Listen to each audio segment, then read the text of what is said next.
নতুন দিনে নতুন একটি ব্লগ দেখার জন্য ওয়েলকাম করছি।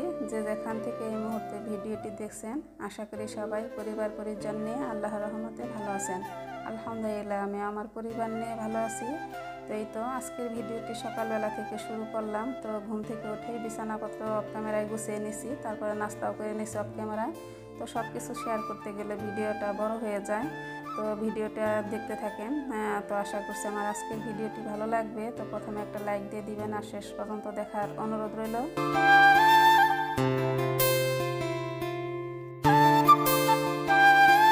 আজকের ভিডিওটি ঝাড়ু দেওয়া থেকে শুরু করলাম। তো প্রথমে আমার রুমটা ঝাড়ু দিয়ে নিলাম, আর এখন হচ্ছে টিভি রুমে চলে আসছি। তো এই রুমেই কিন্তু আমরা বেশি সময় কাটাই। তো টিভি দেখে আপনাদের ভাইয়া বসে বসে আমরা চা নাস্তা করি ওই রুমটাতেই বসে। তো আমাদের কিন্তু ড্রয়িং রুমে তেমন একটা থাকা হয় না, আমাদের টিভিটা ওই রুমের মধ্যে আছে। আর ড্রয়িং রুমে টিভি রাখার মতো তেমন স্পেস নাই, এর জন্য কিন্তু ড্রয়িং রুমে আমাদের কিন্তু তেমন চাপ পড়ে না। তো যেভাবে গুছিয়ে রাখি ওইভাবেই থাকে। তো এই তো সারাটা বাড়ি আমি কিন্তু ঝাড়ু দিয়ে নিলাম। তো অনেক টাইম লেগে যায়, আমার বাসাটা কিন্তু একেবারে ছোটো না, ভালোই বড় আছে কিন্তু।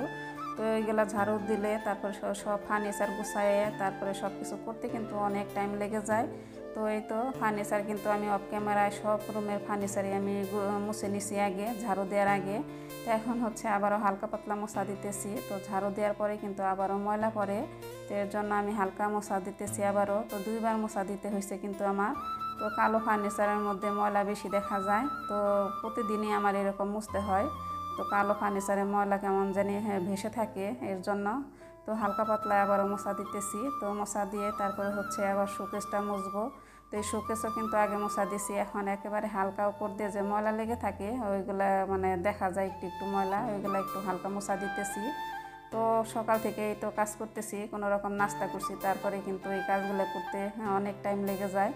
তো প্রতিদিনই একই ধরনের কাজই কিন্তু করি, তো ঘুরিয়ে ফিরিয়ে কিন্তু আমাদের কাজ একই। তো আমাদের গৃহিণীদের তো ঘরের মধ্যে কাজ কি, এই ফার্নিচার মোছামুছি, রান্না বাড়া, খাওয়া দাওয়া, এইগুলো ছাড়া তো কাজ নাই। এইগুলাই আপনাদের মাঝে শেয়ার করি। তো এখন আবার টেবিলে চলে আসলাম। তো টেবিলে একটু যে ক্লিনার দিয়ে একটু পরিষ্কার করতেছি। তো এইগুলা করতে করতে কতটা টাইম চলে গেল। এখন আবার এইগুলা করে রান্নাঘরে চলে যাব। তো রান্নাঘরে তো কাটা বাছা আছে, সব কিছু রেডি করতে হবে।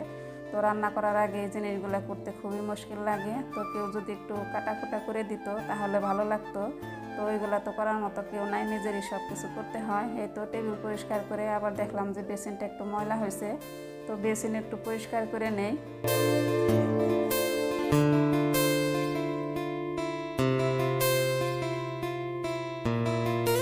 বেসিনটা পরিষ্কার করে নিলাম, আমি কিন্তু হারপিক দিয়ে পরিষ্কার করি।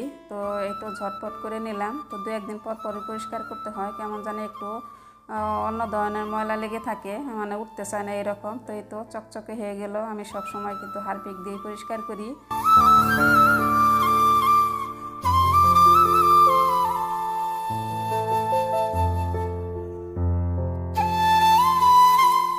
এখন আপনাদেরকে দেখিয়ে দেই আমি পুরো বাসাটা পরিষ্কার করলাম। তো আমার কাছে খুবই ভালো লাগতেছে, তো অনেক চকচক করতেছে, মনের মতো করে পরিষ্কার করলাম। যখন পরিষ্কার করি মনে হয় যে আর ময়লা হবে না, এরকমই থাকবে সব সময়। তো পরের দিনে আবার সকালবেলা মনে হয় যে সব কিছু নোংরা হয়ে গেছে, আসলে কিছু কিন্তু ময়লা হয় না। মানে আমার ঘরে তো ছোটো বাচ্চা নেই, ভালোই থাকে, তারপরেও মনের সন্দেহ, মনে হয় যে সব কিছু এলোমেলো হয়ে গেছে। এই তো রান্নাঘরে চলে আসছি অনেকক্ষণ আগেই অফ ক্যামেরায়, কিন্তু এই তো এইগুলা কাটাকাটি করে নিছি। তো রান্নার প্রস্তুতি নিতে কিন্তু টাইম লাগে, এই কাটাকাটি করতে অনেক টাইম লাগে। তো আমার কাছে খুবই মুশকিল লাগে, মনে হয় যে কেউ যদি একটু কেটে কুটে দিত রান্না করতে সহজ হতো। তো কেটে কুটে নিলে কিন্তু রান্না করতে বেশি টাইম লাগে না। তো এই তো এখন হচ্ছে আমি ভাত বসিয়ে দিব। সবার আগে ভাত বসিয়ে দিই আরেকটা চুলায়। তো ভাত হতে থাক, তারপরে হচ্ছে আমি তরকারি রান্না করব। তো আজকে একটু ঘরবাড়ি পরিষ্কার করতে গেছি, একটু সময় লেগে গেছে, এর জন্য দেরি হয়ে গেছে। এখন মনে হয় 11:30 12টা বাজে। তো রান্না বসিয়ে দেবে, একটু টাইম লেগে যাবে, এর জন্য ভাবলাম যে দুই চুলায় রান্না করি। তো আমি যেদিন সময় থাকে সেই দিন এক চুলাই রান্না করি, আর যেদিন একটু মানে দেরি হয়ে যায় সেই দিন দুই চুলাই দিই। তো কথা বলতে বলতে আমার ভাই আপুদের মনে করে দিই, যারা এখনও পর্যন্ত আমার সঙ্গে আছেন, ভিডিওটি দেখতেছেন, যদি একটা লাইক দিতে ভুলে যান তো প্লিজ কষ্ট করে একটা লাইক দিয়ে দিবেন।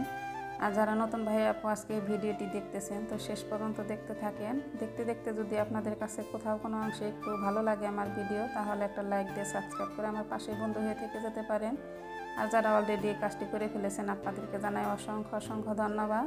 তো এই তো তরকারি কিন্তু বসিয়ে দিতেছি। আজকে রান্না করব করলার চচ্চড়ি। তো ছোটো মাছ দিয়ে করলার চচ্চড়ি কিন্তু অনেক ভালো লাগে। তো ট্যাংরা মাছ দিয়ে রান্না করলে খুবই ভালো লাগে। তো ছোট ছোট ট্যাংরা যে আছে ওইগুলো দিয়ে রান্না করলে ভালো লাগে। তো আজকে অত ছোট ট্যাংরা নেই, একটু মিডিয়াম টাইপের আর কি, ওই ট্যাংরা দিয়ে রান্না করতেছি। তো এইখানে আমি করলা কিন্তু চিরল চিরল করে কেটে নিছি, সঙ্গে আলু দিয়ে দিছি। তো আলু দিলে কিন্তু খেতে খুবই ভালো লাগে। ট্যাংরা মাছ কিন্তু আমার ভীষণ পছন্দ, আমার খুবই ভালো লাগে। আমার ছেলে খেতে চায় না, একদমই খায় না ট্যাংরা মাছ, কিন্তু পুঁটি মাছ খায়। আর এই যে করলা চচ্চড়ি রান্না করতেছি, এই জিনিসটা কিন্তু খুবই পছন্দ করে। ও কিন্তু সবজি তেমন একটা পছন্দ করে না, কিন্তু এই করলার চচ্চড়ি যেদিনই করব ও কোনো কথা বলে না, দুই বেলায় ও সুন্দর করে খেয়ে নেয়। এর জন্য কিন্তু আমি রান্না করে শান্তি পাই। করলা ভাজিও এত পছন্দ করে না, কিন্তু এই চচ্চড়ি খুবই পছন্দ করে। এই চচ্চড়ির মধ্যে কিন্তু একটু পেঁয়াজ তারপরে তেল দিলে বেশি ভালো লাগে, একটু বেশি দিয়ে রান্না করতে হয়। তো আমি যেদিনই চচ্চড়ি রান্না করি আমার ছেলেটা সুন্দর করে খায়, আমার কাছে খুবই ভালো লাগে, আর আমাদের ঘরে সবাই পছন্দ করে। তো এই তো চচ্চড়ি কিন্তু হয়ে গেছে, এখন আমি মাছ ভেজে নেব। তো আজকে বড় মাছ দিয়ে টমেটো দিয়ে একটু ভুনা ভুনা করব। তো এটা হচ্ছে সিলভার কাপ মাছ, কিছুদিন আগে জানা হয়েছিল, ওইগুলো ফ্রিজে ছিল, আজকে এটা রান্না করব। তো মাছে যে প্রথমে একটু আমি ভালো করে ভেজে নিতেছি। তো এইভাবে কিন্তু মাছ দিয়ে টমেটো দিয়ে রান্না করলে বড় মাছ দিয়ে ভালো লাগে। তো মাছ ভেজে উঠিয়ে নিলাম, আর একই তেলের মধ্যেই আমি এখন রান্না করব। তো এখানে আরও কিছুটা পরিমাণ তেল দিয়ে দিলাম, এখন আমি বেশি করে পেঁয়াজ কাঁচামরিচ দিয়ে দিলাম। তো কিছুক্ষণ ভেজে নিব, এখানে আর কোনো সবজি আমি দিব না। তো এভাবে ভুনা করলে ভালো লাগে। তো এখানে এখন আমি একে একে মশলাগুলো দিয়ে দিব, আদা রসুন দিয়ে দিলাম, আর এই যে গুঁড়ো মশলাগুলো দিয়ে দিব, হলুদের গুঁড়া দিয়ে দিলাম, মরিচের গুঁড়া, ধনিয়া গুঁড়া, জিরা গুঁড়া, তো সব মশলাই দিয়ে দিলাম। এখন স্বাদ অনুযায়ী লবণ দিয়ে একটু পানি দিয়ে মশলা আমি ভালো করে কষিয়ে নিব। তো এভাবে কিন্তু বড় মাছ রান্না করলে খুবই ভালো লাগে। আমি কিন্তু বড় মাছ তেমন একটা সবজি দিয়ে রান্না করি না, মাঝে মধ্যে রান্না করি, বেশিরভাগ সময়ে আমি এভাবে রান্না করি।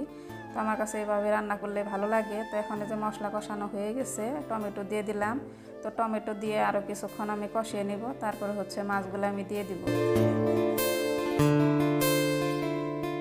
তো এই তো মশলা কষানো হয়ে গেছে, টমেটো কষানো হয়ে গেছে, এখন আমি অল্প করে ঝোল দিয়ে দিব। ঝোল দিয়ে তারপরে হচ্ছে আমি মাছগুলো দিয়ে দিব। তো এখন তো টমেটোর প্রচুর দাম, আমার কাছে টমেটো দিয়ে কিন্তু যে কোনো মাছ রান্না করলে ছোটো মাছ বিশেষ করে খুবই ভালো লাগে। তো টমেটো এখন 200 টাকা মনে হয় কেজি। তো সব সবজিরই কিন্তু প্রচুর দাম, আরও বেড়ে যাবে, কারণ হলো বন্যা হইতেছে, কিন্তু চারিদিকে পানি ছড়িয়ে পড়তেছে। তো মরিচ সবজি যে কোনো পাওয়া যাবে না, অনেক দাম হয়ে যাবে। মরিচ তো মনে হয় এখন 400 450 টাকা কেজি হয়ে গেছে। তো সামনের দিনগুলো কীভাবে যাবে জানি না, আমরা তো মধ্যবিত্ত ঘরের মানুষ। তো সব কিছুর দাম বেড়ে গেলে কিন্তু আমাদের জন্য খুবই কষ্টকর। তো এই তো তরকারি মোটামুটি হয়ে গেছে, আর আজকে কিন্তু ধনিয়া পাতা নাই। তো ফ্রিজে খুঁজতে গেছি, দেখি যে অল্প একটু আছে, তো অল্প একটু দিয়ে দিলাম। তো নাই কি করব, তো ধনিয়া পাতারও অনেক দাম। তো এই তো হয়ে গেল কিন্তু আমার তরকারি। তো আজকের ভিডিওটি আমার প্রিয় আপু ভাইয়াদের কাছে কেমন লাগলো কমেন্টস করে জানাতে কিন্তু ভুলবেন না। আপনাদের একটা কমেন্টস পেলে অনেক খুশি হই, অনেক উৎসাহিত হই পরবর্তী আরেকটি ভিডিও তৈরি করতে।